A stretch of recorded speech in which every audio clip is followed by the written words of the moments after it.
Brett, great to be here as always, mate.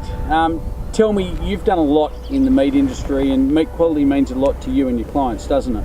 Yeah, Ben, I've had a background in feedlot industry and the meat industry, meat carcass grading, export sales of meat and branded beef programs and that sort of thing. So yeah, I've a long history in that, and because we've had a passion for that, it's sort of just obviously dwelled into to the Angus herd, and we've always followed our cattle through, always, and big fans of sort of retained ownership, and got a long track record of feeding cattle on long fed programs and short domestic programs with with butcher shop deals and that sort of thing. So yeah, that's sort of part of what we are. So your genetics are working obviously really well in some of these large herds. Yeah, Ben, we've had some great feedback, regularly feedback on not only just the performance of the cattle in terms of survivability. Like, I think it seems to be a given now that people realise that there's a lot of survivability and thrivability in our cattle, and they are made of tough stuff. And times like now, and everybody's in tough environmental conditions, and our cattle have handled those environmental conditions really well. That's not by chance, that's because of the breeding program and the selection pressure we place on our female herd. And we're probably pretty unique that way, that a lot of people come here expecting to see big fat shiny cows. Well, that's not what we do here. The conception rates are really pleasing, so we've proven time and time again, if you keep putting that selection pressure on the cattle for generations like we have, it reaps rewards in the end.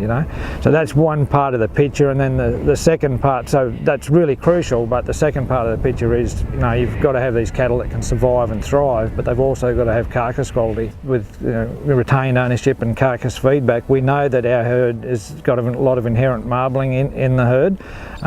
Just today we opened up those kill sheets I looked at this morning, and we've got another 4 and 5 marble score there, and it's not by chance that we've talked about a marble score 9 we had last year, and these 3, 4s, 5s are pretty regular. High MSA indexes as well, and that just comes about from that pressure that we've placed on the herd, and that's our breeding goals. So Brett, let's get on to the bulls for sale this year. You've got some outstanding sire lines, some really interesting styles of cattle, and I suppose, as we always talk about, you've got some incredible bulls by homebred sires. Yeah, that's the feature for us, Ben. Like, we've got some quite a run of AI sires and a couple of new AI sires there, and a lot of embryo calves. But the pleasing thing to us, that we think the sort of 3 or 4 most influential sires that we have as groups today for the sale are homebred sires for sure. So a bull that sold very well a couple of years ago, Kookaburra, I particularly like his lines in the sale, so tell us a bit about Kookaburra. Yeah, Kookaburra, he's a pretty unique bull, I think. He's breeding very well. Because he's an APR bull, we didn't use him really heavily at the beginning, but having seen the calves on the ground now, we're just absolutely blown away by the consistency of them. The bulls that people will see at the sale, there's 3 or 4 bulls there that are just cracking good calves, and they're just like the bull himself, the sire himself. Beautiful silky smooth skin, the body type and shape that you want, beautiful in the head, structurally just about spot on. We just think that deep, soft, just real commercial value in those bulls. Brett, you've got a lot of legends, Cleany Rain legends in the sale. He's done well all over Australia.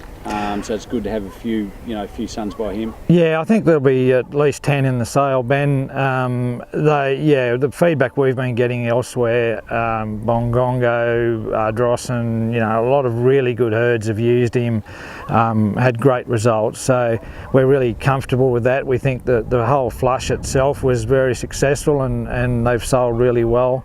The bulls that will be on offer are very consistent in type. Good smooth skins, they're nice and quiet, structurally really correct, just deep bodied, positive fat bulls, plenty of growth, and just the temperament's outstanding. So.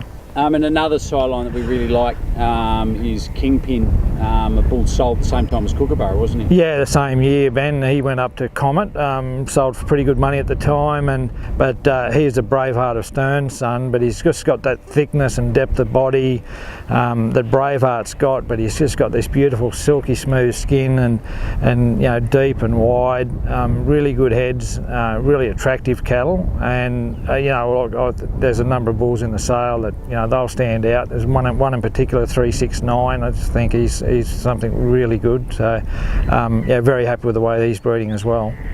So Brett, yet again another homebred sire that went to Ascot Angus up in Queensland, K330. You've got 7 sons in the sale by him.